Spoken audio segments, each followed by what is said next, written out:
Comment?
Nous allons écouter le discours de M. Rémy, maire de l'Orne.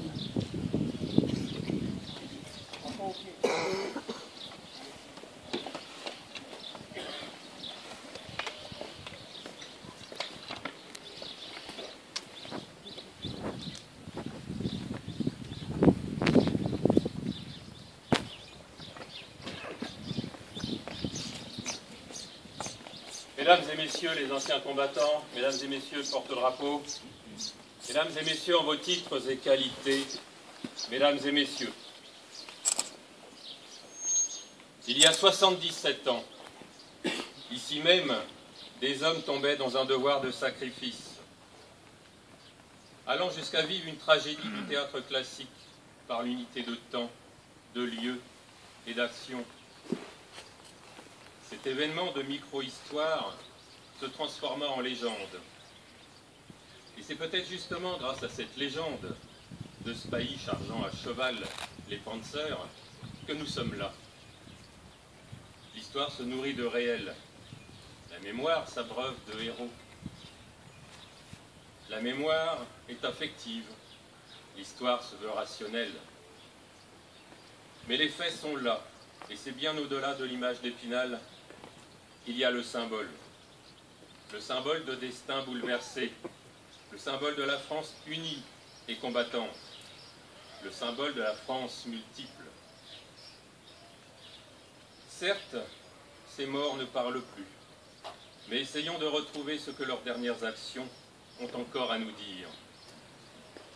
Rester unis et résister.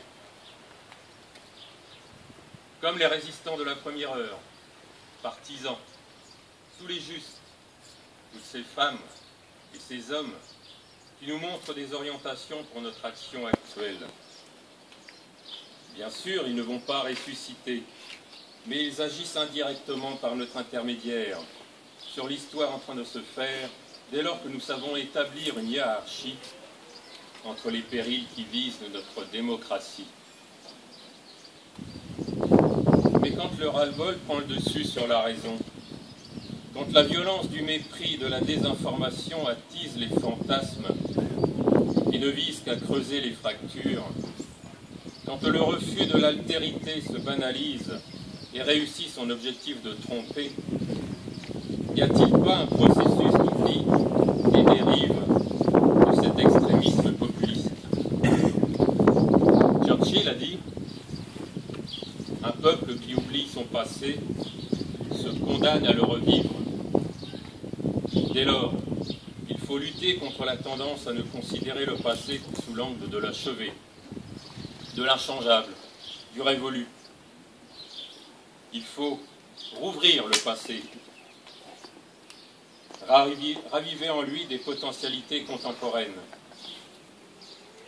Et pour la jeunesse, le devoir de mémoire est parfois abusif, voire diversif.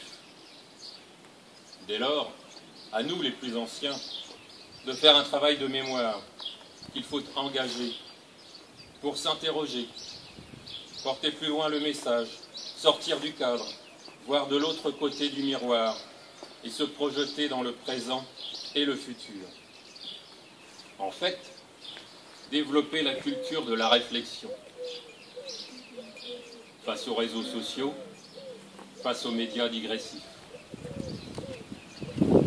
Les commémorations sont aussi un moyen de s'adresser in situ à la jeunesse pour l'aider à trouver ses pistes de réflexion.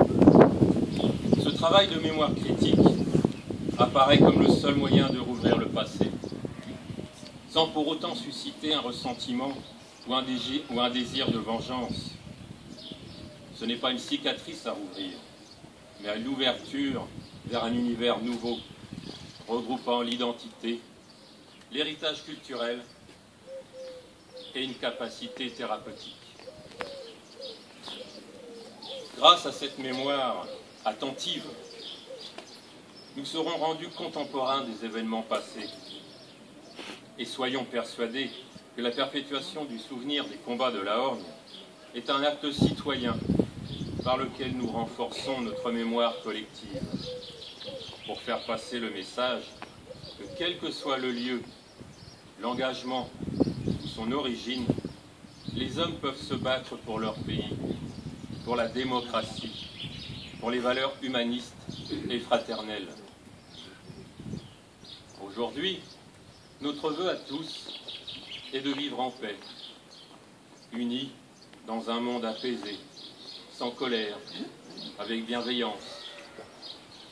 Mais l'actualité nous rappelle malheureusement sans cesse que rien n'est acquis. C'est pour cette raison que nous ne devons jamais oublier les sacrifices de nos pères, parce que c'est sur des ruines, sur des cimetières que s'est construite cette fameuse paix qui semble aujourd'hui si naturelle à la jeunesse d'Europe. Merci.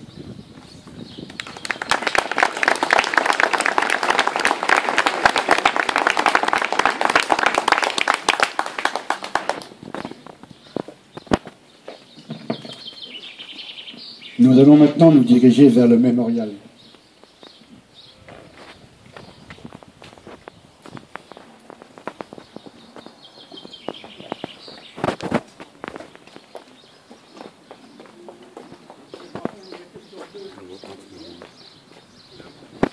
c'est pas sous le chapiteau, hein.